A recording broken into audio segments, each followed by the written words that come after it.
Welcome back. Previously I talked about the culture of rage and why leaders promote ongoing hostilities between groups that really aren't necessarily at odds.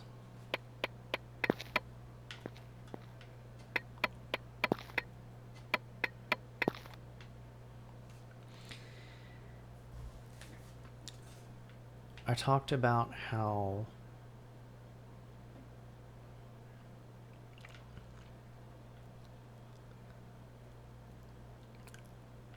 we're following a lot of leaders who profit from inflammation by staying in power,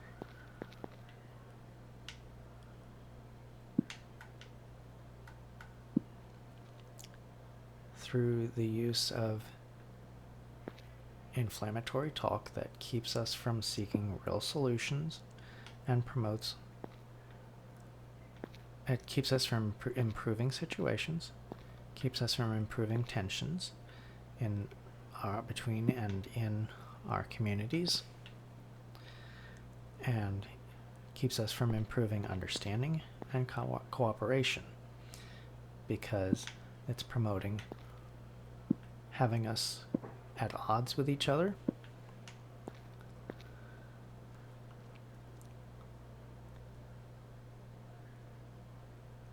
So how can we get out of this situation where we're on a carousel of conflict that keeps us from reaching real solutions by keeping us fighting with each other? Well, the solution is very simple. The solution is very simple. We have to stop buying tickets on this carousel of conflict.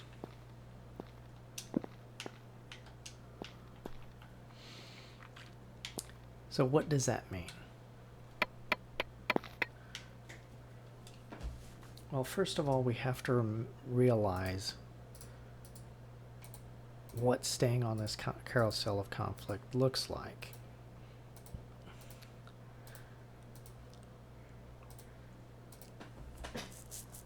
And in large part, it looks like fighting with each other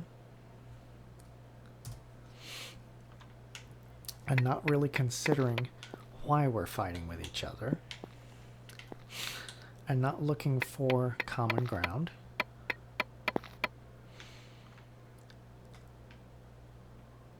so what can we do to make this better? What can we do to improve this situation? Well, we have to realize what does and does not help. One thing that does not help is trying to use conflict to solve conflict. There are times where that's the only thing left. The people that are involved won't let us do anything different. But those situations are very, very rare. We have to realize what Martin Luther King said is very true. Darkness cannot drive out darkness. Only light can drive out darkness. Hatred cannot drive out hatred. Only love can drive out hatred.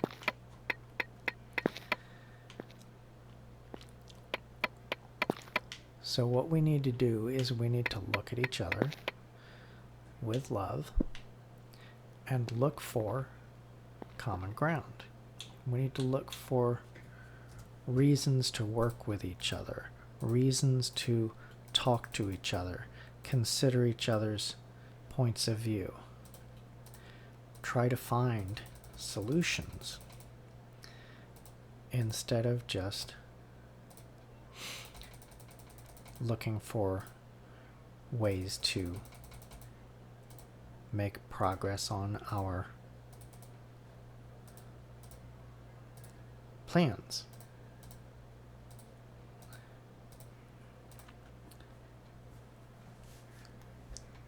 One of the most important ways to do this is simply to be kind. Even if other people are not kind in return, we can still choose to be kind.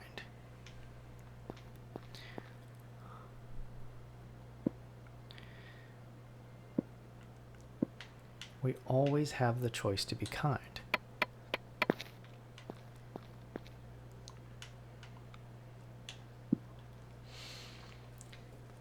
We need to remember that it is better to light a single candle than it is to curse the darkness.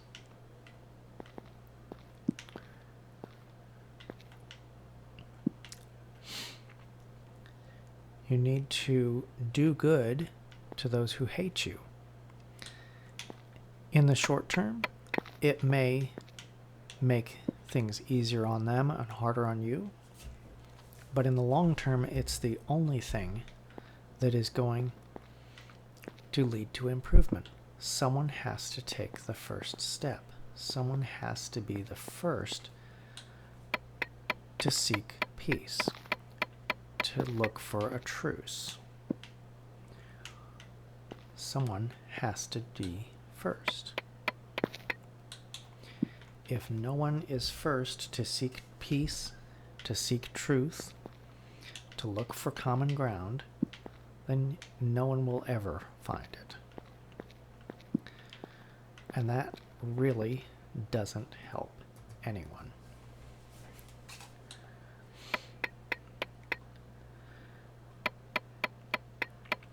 The other thing that we can do is we can pick better leaders.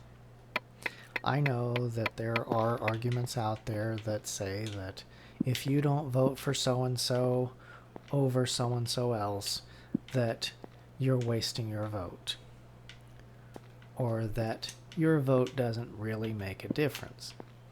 Well, you know, the only reason that that is true, and it is true, they've done studies to find that it's true, but the only reason that it is true is because everyone, enough people, not really everyone, but enough people believe that lie that it becomes true. So stop believing the lie, because it really is a lie. It's not a foregone conclusion. It's not something that can't change. If you look back at when the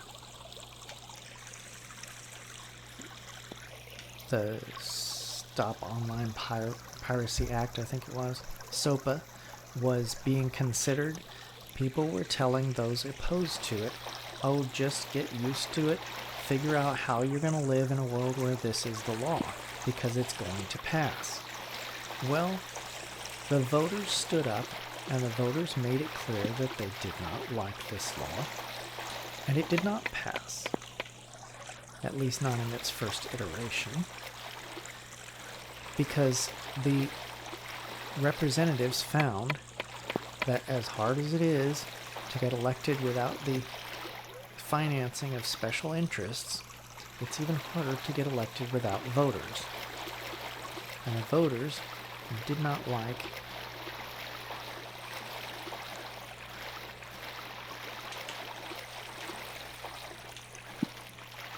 this law.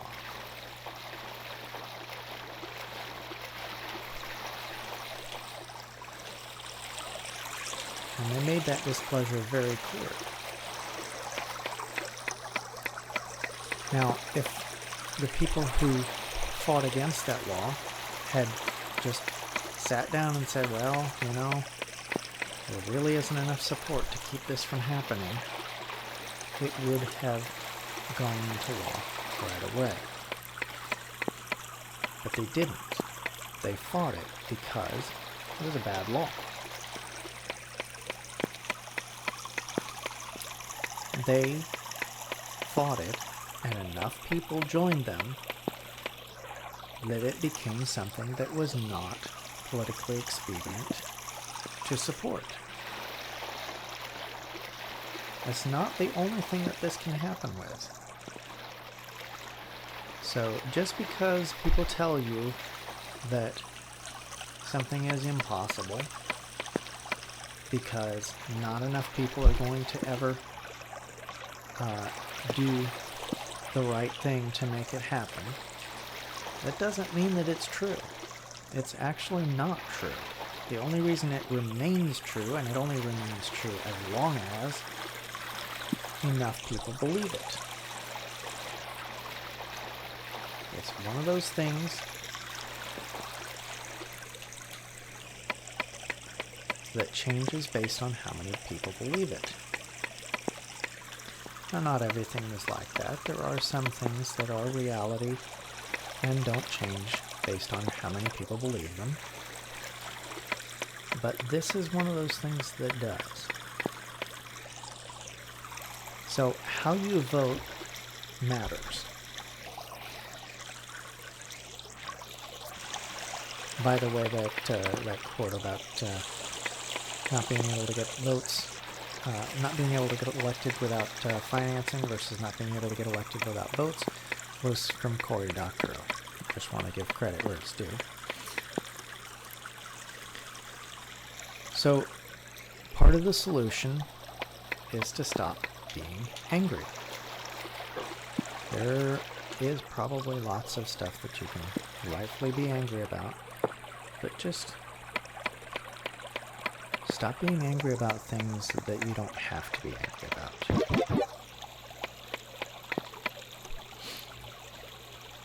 Focus your energy on things that matter.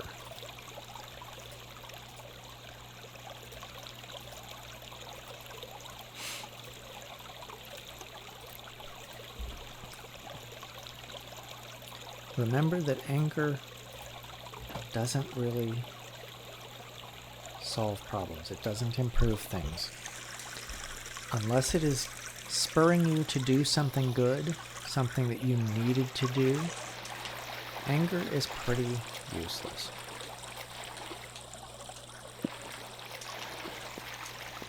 So don't let anger control you. Being angry is not going to be part of the solution. Being angry is something that can lead you to want a solution, but it is not going to be part of the solution. Instead, we need to focus on what we should be doing. So being angry can be a good spur. It can lead you to want to do things that need to be done, but it's a very bad compass when it comes to deciding what needs to be done. Anger will lead you astray much more often than it will lead you right. It's just not a good compass. So, if anger is not a good compass, how can we leave anger behind? Join me next time, and I'll talk about how to learn how to leave anger behind. Thank you.